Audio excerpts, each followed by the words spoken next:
Bonjour tout le monde. Bienvenue sur la chaîne Preuve que Dieu existe. Pour commencer, voici pourquoi j'ai créé cette vidéo. Je parlais de Dieu avec un de mes amis athées, et il m'a dit qu'il avait du mal avec la religion chrétienne car celle-ci nuisait à la science et avait retardé la science dans ses avancements dans le passé. J'ai tout de suite vu que mon ami avait une idée préconçue sur le sujet et je me suis dit qu'il n'était probablement pas le seul à penser ainsi. J'ai donc décidé de faire la recherche pour lui et pour vous, à savoir si c'est vrai que les chrétiens ont nui à la science dans le passé. Je nommerai donc les pionniers chrétiens de la science qui ont permis de la faire avancer et qui ont contribué au fondement de la science moderne que nous connaissons aujourd'hui. Et bien sûr je prendrai le temps de citer les plus grands scientifiques de l'histoire de l'humanité afin de vous montrer leurs avis au sujet de Dieu. Effectivement, la majorité des fondateurs de la science moderne étaient chrétiens. C'est parce qu'ils croyaient en un univers ordonné et rationnel parce qu'ils croyaient en un Dieu rationnel, le Dieu chrétien. Et donc, ils s'attendaient à ce que l'univers suive les lois rationnelles et ordonnées, ce que nous appelons maintenant les lois naturelles. Cette croyance était l'une des exigences fondamentales de l'origine et du développement de la science moderne. Les prix Nobel. Un prix Nobel est un prix international annuel décerné pour la première fois en 1901. Les prix sont décernés chaque année à des personnes ayant apporté le plus grand bénéfice à l'humanité, par leurs inventions, découvertes et améliorations dans différents domaines de la connaissance, par l'œuvre littéraire la plus impressionnante, ou par leur travail en faveur de la physique, chimie, physiologie ou médecine, littérature et paix. Un prix associé à l'économie est décerné depuis 1969. Des prix Nobel ont été décernés à plus de 850 personnes. Selon le livre 100 ans de prix Nobel, qui fait une revue des prix Nobel décernés entre 1901 et 2000, 65,4% des lauréats du prix Nobel ont identifié le christianisme sous ses diverses formes comme leur préférence religieuse, 423 prix. Dans l'ensemble, les chrétiens ont remporté un total de 78,3% de tous les prix Nobel de la paix, 72,5% en chimie, 65,3% en physique, 62% en médecine, 54% en économie, et 49,5% de tous les prix de littérature. Les chrétiens représentent plus de 33,2% de la population mondiale et ont remporté 65,4% des prix Nobel. C'est Alfred Nobel, l'inventeur de la dynamite, qui a créé les prix Nobel en 1895, et il était lui-même chrétien. Voici les citations des plus grands scientifiques de l'histoire au sujet de Dieu. Isaac Newton, le plus grand scientifique de tous les temps. Citation. La nécessité métaphysique aveugle, qui est certainement la même toujours et partout, ne pourrait produire aucune variété de choses.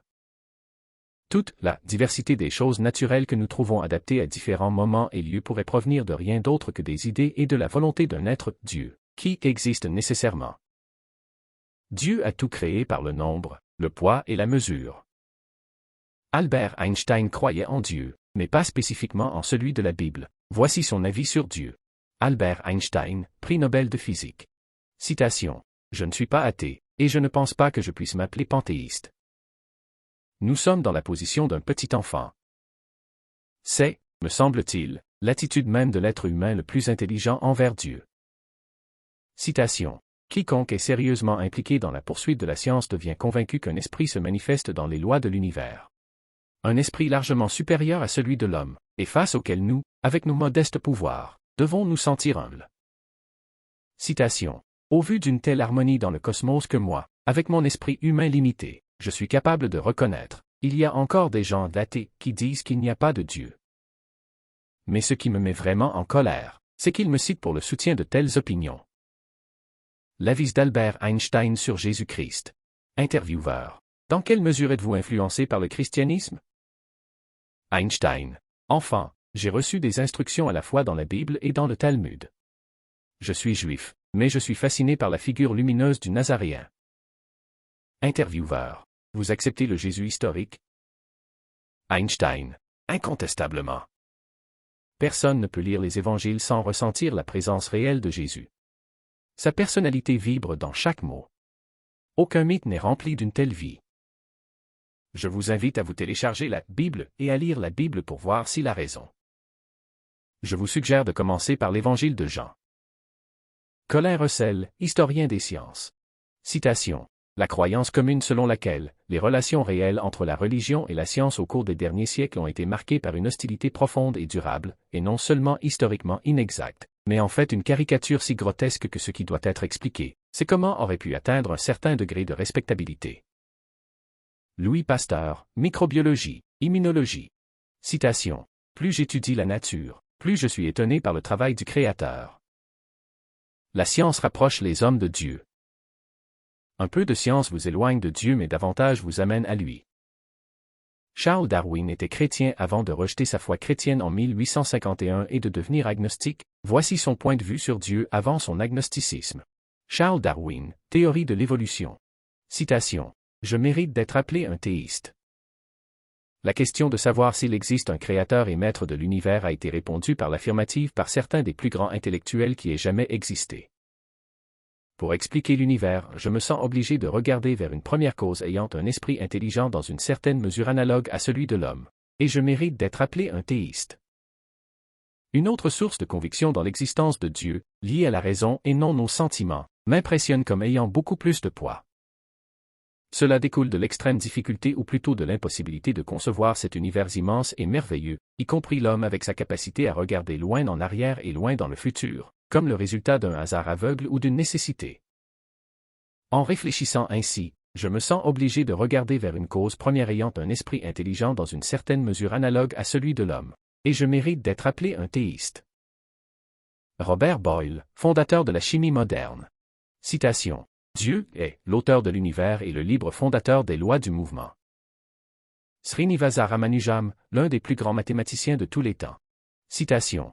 Une équation mathématique n'a pour moi de sens que si elle exprime une pensée de Dieu. Alan Sandage, le plus grand cosmologiste du monde. Remarque. Sandage était largement considéré comme le plus grand cosmologiste du monde jusqu'à sa mort en 2010. Il est venu à la croyance en Dieu grâce à sa science, comme il l'a annoncé lors d'une conférence sur l'origine de l'univers en 1985. Il est devenu chrétien. Citation. Je trouve tout à fait improbable qu'un tel ordre soit sorti du chaos. Il doit y avoir un principe d'organisation. Dieu est pour moi un mystère, mais c'est l'explication du miracle de l'existence, pourquoi il y a quelque chose au lieu de rien. Werner von Braun, père des sciences spatiales. Citation. Les vastes mystères de l'univers ne devraient que confirmer notre croyance en la certitude de l'existence de son Créateur. Je trouve difficile de comprendre un scientifique qui ne reconnaît pas la présence d'une rationalité supérieure derrière l'existence de l'univers. Certains athées défient la science de prouver l'existence de Dieu.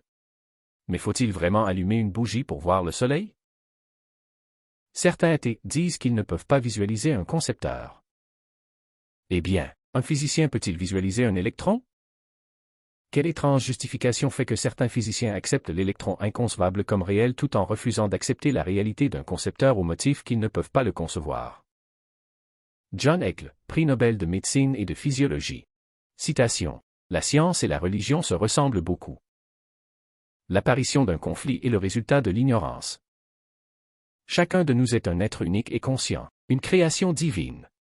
C'est le point de vue religieux. C'est le seul point de vue cohérent avec toutes les preuves. Arnaud Panzia, prix Nobel de physique, 1978. Citation. L'astronomie nous mène à un événement unique, un univers qui a été créé à partir de rien et délicatement équilibré pour fournir exactement les conditions nécessaires à la vie. En l'absence d'un accident absurdement improbable, les observations de la science moderne semblent suggérer un plan surnaturel sous-jacent, pourrait-on dire. James Joule, scientifique, thermodynamique. Citation. Il est évident qu'une connaissance des lois naturelles ne signifie rien de moins qu'une connaissance de l'Esprit de Dieu qui est exprimé. Melvin Calvin, prix Nobel de chimie. Citation. L'univers est gouverné par un seul Dieu, et n'est pas le produit des caprices de nombreux dieux, chacun gouvernant sa propre province selon ses propres lois. Cette vision monothéiste semble être le fondement historique de la science moderne. Parlant de Calvin, il est l'une des preuves que l'éthique, la raison et la science des chrétiens ont permis de créer un climat culturel qui a grandement amélioré le développement des sciences humaines et des sciences. L'industrie, la frugalité, la vocation, la discipline et un sens élevé des responsabilités sont au cœur de leur code moral chrétien. J'ai pris Calvin en exemple car il a rejeté le luxe. Par conséquent, les artisans, les industriels et les autres hommes d'affaires ont pu réinvestir la plus grande partie de leurs bénéfices dans les machines les plus efficaces et les méthodes de production les plus modernes basées sur les progrès des sciences et de la technologie. En conséquence, la productivité a augmenté, ce qui a entraîné une augmentation des bénéfices et permis aux employeurs de payer des salaires plus élevés. De cette façon, l'économie, les sciences et la technologie se sont renforcées. La chance de participer au succès économique des inventions technologiques a fortement incité les inventeurs et les investisseurs. L'éthique du travail protestante était une force importante derrière l'action de masse non planifiée et non coordonnée qui a influencé le développement du capitalisme et la révolution industrielle. Cette idée est également connue sous le nom de « thèse éthique protestante ». Pour votre information, le protestantisme est l'une des principales branches du christianisme. Paul Dirac, prix Nobel de physique.